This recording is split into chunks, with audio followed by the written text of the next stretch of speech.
నువ్వు ఇప్పుడు నో ఫ్యాప్లో ఉన్నావా, లేదా ట్రై చేయడానికి కూడా చాలా ప్యాథటిక్గా ఉన్నావా, నీతో నువ్వు ఆడుకోవడం మానేయలేనంత వీక్గా ఉంటే అప్పుడు నువ్వు ఈ వీడియోని స్కిప్ చేయొచ్చు. ఇది నీలాంటి వాళ్ళ కోసం కాదు. మన బ్రదర్స్లో చాలా మంది ఇప్పుడు నో ఫ్యాప్లో ఉన్నారు. వాళ్ళకి నా సపోర్ట్ ఎప్పటికీ ఉంటుంది. నో ఫ్యాప్ వల్ల కలిగే అడ్వాంటేజెస్ నిజంగా తెలుసుకుని అర్థం చేసుకునే మగాళ్ళు వీళ్ళే. నువ్వు నీ లైఫ్ ఫోర్స్ని ఎంత రిటైన్ చేసుకుంటావో నువ్వు అంత గ్లో అవుతావు. అండ్ ఉమెన్ కూడా దాన్ని నోటీస్ చేస్తారు. నీకు నువ్వు ఫ్యాప్ చేసుకోవడానికి, నిన్ను కన్విన్స్ చేయడానికి ట్రై చేసే మగాళ్ళని నువ్వు ఫేస్ చేస్తావు. అవును, నువ్వు దాని గురించి ఆలోచించినప్పుడు అది వింతగా అనిపిస్తుంది. వాళ్ళు ఆర్గ్యూ చేసి వీలైనంత కష్టపడి నీకు నువ్వు ఫ్యాప్ చేసుకునేలాగా నిన్ను కన్విన్స్ చేయడానికి ట్రై చేస్తారు. కానీ వాళ్ళు ఎందుకు ఇలా చేస్తారు? వాళ్ళు ఇలా చేసేది నీ 5 సెకండ్స్ ప్రెజర్ కోసమో, లేదా నీ ఓన్ మీట్ని నువ్వేం చేస్తావా అనే దాని గురించి ఇంట్రెస్ట్ ఉండి కాదు. అసలు రీజన్ ఏంటంటే వాళ్ళు చేసేది పాథటిక్ అని వాళ్ళకి తెలుసు. వాళ్ళకి వాళ్ళు ఒక్కరే ఒంటరిగా ఓడిపోయి ఉండడం కంటే కలిసి ఓడిపోవడం మంచిది. మీ స్కూల్లో మీ ఒక్కరికే బ్యాడ్ గ్రేడ్ వచ్చినప్పుడు కూడా మీరు బెటర్గానే ఫీల్ అవ్వాలి. వాళ్ళు నిన్ను కిందకి డ్రాగ్ చేసే ఛాన్స్ని వాళ్ళకి ఎప్పుడు ఇవ్వకూడదు. అన్ఫార్చునేట్గా మన బ్రదర్స్లో కొందరు రిలాప్స్ అయ్యి ఆపోజిట్ డైరెక్షన్లో వెళ్ళటం స్టార్ట్ చేశారు. వాళ్ళు నో ఫ్యాప్ స్ట్రీక్కి బదులుగా ఫ్యాప్ స్ట్రీక్కి వెళ్తున్నారు. అలాంటి వాళ్ళకి నేను చెప్పేది ఒకటే, అవును మీరు ఫెయిల్ అయ్యారు, కానీ మీరు గివప్ ఇచ్చి ప్యాథటిక్గా ఉండాలని కాదు. మీరు బ్యాటిల్లో ఓడిపోయారు, కానీ జరిగే వార్లో ఇంకా ఓడిపోలేదు. కాబట్టి మీకు పట్టిన దుమ్ముని మీరే దులుపుకొని మళ్ళీ వెళ్ళండి. ఒక కోల్డ్ షవర్ బాత్ చేసి ప్రొడక్టివ్గా ఏదైనా చేయండి. ఒకవేళ మీరు ఇలా చేస్తే అప్పుడు మీరు తిరిగి ఫైట్లోకి రిటర్న్ వచ్చినట్టే. తప్పుగా అర్థం చేసుకోకండి. నో ఫ్యాప్ జర్నీ ఈజీ అని నేను చెప్పట్లేదు. అది డిఫికల్ట్గానే ఉంటుంది. మగాళ్ళకి వాళ్ళ మనసులో పెద్ద సెక్షువల్ డిజైర్స్ ఉంటాయి. మళ్ళీ చెప్తున్నా వినండి, మగాళ్ళకి వాళ్ళ మనసులో పెద్ద సెక్షువల్ డిజైర్స్ ఉంటాయి. ఇదే మీరు యూజ్ చేసుకోగలిగే పవర్ సోర్స్. ఇది పవర్కి ఒక పెద్ద సోర్స్. మీలో ఉన్న ప్రతి ఒక్క ఎనర్జీ సోర్స్ని కొన్ని థింగ్స్ని అచీవ్ చేయడానికి యూజ్ చేయొచ్చని నేను మీకు చెప్తున్నా. తెలివైన మగాళ్ళకి వాళ్ళ యాంగర్ని ఇంటెలిజెంట్గా ఎలా యూజ్ చేసుకోవాలో, దాని నుంచి వచ్చే బెనిఫిట్స్ని ఎలా పొందాలో వాళ్ళకి తెలుసు. అయితే చాలా మంది మగాళ్ళు సెక్షువల్ ఎనర్జీ పవర్ని రికగ్నైజ్ చేయడంలో ఫెయిల్ అవుతారు. అండ్ దాన్ని ఎలా యూజ్ చేసుకోవాలో వాళ్ళకి తెలియదు. ఈ ఇమ్మెన్స్ పవర్ సోర్స్ని మనం ఎలా యూజ్ చేసుకోవాలో తెలుసుకునే ముందు మీరు ఒక విషయం తెలుసుకోవాలని నేను అనుకుంటున్నాను. నో ఫ్యాప్లో ఉండటం అంటే మీరు ఎప్పటికీ సెక్స్ చేయరని కాదు. మీరు మీ పొటెన్షియల్ని, సెక్షువల్ పవర్ని కేవలం 5 సెకండ్స్ కోసం వాలంటరీగా వేస్ట్ చేసుకోరని అర్థం. ఫ్యాపింగ్ తర్వాత మీరు నిద్రపోవటం, సిగ్గుపడటం, ఇంకా మీ మీద మీకే డిస్గస్టింగ్గా అనిపించడానికి ఒక రీజన్ ఉంది. ఎందుకంటే ఇది మంచి హ్యాబిట్ కాదు, అదే దీనికి రీజన్. కాబట్టి దీని గురించి మీకు ఎక్స్క్యూజెస్ చెప్పి ఇది హెల్దీ అని మీకు చెప్పే వ్యక్తుల మాట వినకండి. మీరు మీ చుట్టూ జరిగే అన్ని టెంప్టేషన్స్కి లొంగిపోకుండా ఉండండి. మీరు ఇప్పుడు నో ఫ్యాప్లో ఉంటే మీ కరెంట్ స్ట్రీక్ ఏంటో మాకు కమెంట్ చేసి చెప్పండి.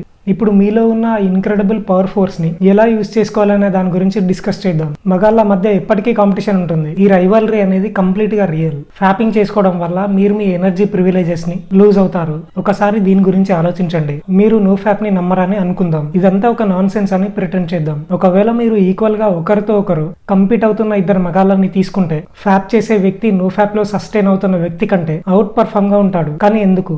ఫ్యాప్ చేయని వ్యక్తి ఎవరైతే ఉన్నాడో అతను తన రైవల్ని discipline, will power and something ప్రొడక్టివ్గా వర్క్ చేసే టైంతో బీట్ చేసి అలాంటి విషయాల్లో ఓడిస్తాడు. ఇలానే నో ఫ్యాప్లో ఉన్న వ్యక్తి విన్ అవుతాడు. ఇప్పుడు తిరిగి రియాలిటీలోకి వచ్చేసి సెక్షువల్ ఎనర్జీ అనేది ఒక రియల్ థింగ్ కాదని ప్రిటెండ్ చేయడం మానేద్దాం. హ్యూమన్ టైం బిగినింగ్ నుంచి సెక్షువల్ ఎనర్జీ కాన్సెప్ట్ అనేది నిజంగానే ఒక రియల్ థింగ్. నో ఫ్యాప్ ని ఫాలో అవుతూ వాళ్ళ సెక్షువల్ ఎనర్జీని ఎలా యూజ్ చేసుకోవాలో నేర్చుకునే ఎవరికైనా అది రియల్ అని తెలుసు. మీరు రియల్ గానే ఈ ఎక్స్ట్రా సోర్స్ ఆఫ్ ఎనర్జీని ఫీల్ అవ్వడానికి కొంచెం టైం పట్టొచ్చు. దాన్ని ఫీల్ అవ్వడం స్టార్ట్ కావాలంటే 2 to 3 weeks no fap streak time పట్టొచ్చు. హై టెస్టోస్టెరాన్ ఇంకా సెక్షువల్ డిజైర్ ఉన్న మగాళ్ళు దాన్ని ముందుగానే ఫీల్ అవుతారు. మీరు దాన్ని ఫీల్ అయినప్పుడు సంథింగ్ ప్రొడక్టివ్ గా ఏదైనా చేయడానికి దాన్ని యూజ్ చేసుకోవాలి. మీరు దాన్ని జిమ్ లో క్రష్ చేయొచ్చు. ఈ ఎనర్జీ సోర్స్ ని యూజ్ చేసుకోవడానికి మీరు కొన్ని ప్రొడక్టివ్ థింగ్స్ ని చేయడం స్టార్ట్ చేయాలి. మీరు బెడ్ మీద పడుకున్నప్పుడు కొన్ని టెంప్టేషన్స్ వస్తున్నాయి అనుకుందాం.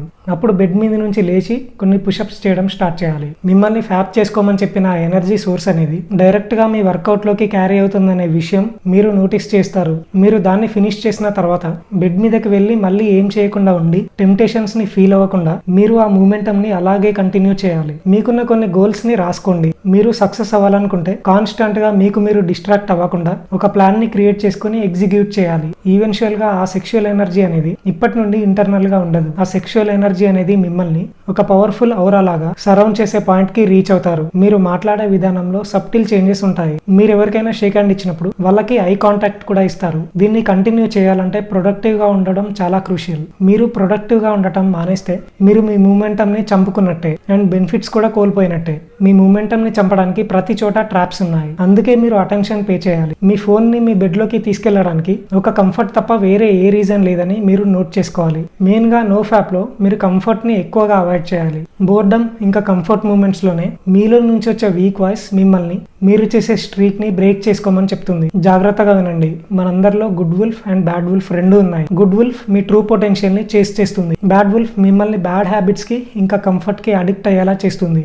మీలో ఉన్న ఈ రెండు వుల్ఫ్స్ ఒకదానికొకటి ఎప్పుడు ఫైట్ చేసుకుంటూనే ఉంటాయి. ఎప్పుడు కూడా వార్ చేస్తూనే ఉంటాయి. ఎప్పుడైతే మీరు కంఫర్ట్ కి లొంగిపోతారో అప్పుడు మీలో ఉన్న బ్యాడ్ వుల్ఫ్ ని డెవలప్ చేసి దాన్ని స్ట్రాంగ్ అయ్యేలా చేస్తున్నారని అర్థం. మీరు ఒకవేళ నో ఫ్యాప్ చేస్తుంటే, కోల్డ్ షవర్ తీసుకుంటుంటే, మీ గోల్స్ కోసం వర్క్ చేస్తుంటే అండ్ ఫిజికల్ ట్రైనింగ్ చేస్తుంటే అప్పుడు మీరు గుడ్ వుల్ఫ్ ని డెవలప్ చేస్తున్నారని అర్థం.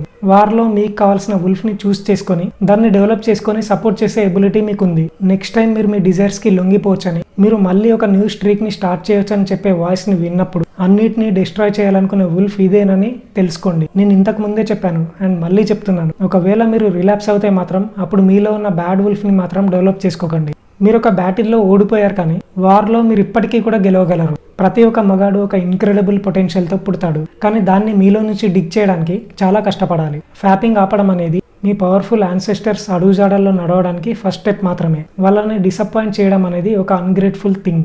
మీరు ఈ సెక్షువల్ ఎనర్జీని యూజ్ చేసుకొని ఒక రియల్ బీస్ట్ లాగా మారొచ్చు. మీ బ్లడ్ లైన్లో ఒక రోల్ మోడల్ అవ్వండి. మస్క్యులినిటీ అనేది మంచిది కాదని బ్రెయిన్ వాష్ అయిన ఈ ఇమ్మాస్క్యులేటెడ్ వరల్డ్లో మీరు ఒక రోల్ మోడల్గా చేంజ్ అవ్వాలి. బై ద వే, ఇలాంటి మరిన్ని వీడియోస్ కోసం మా ఛానల్ని సబ్స్క్రైబ్ చేసుకోండి.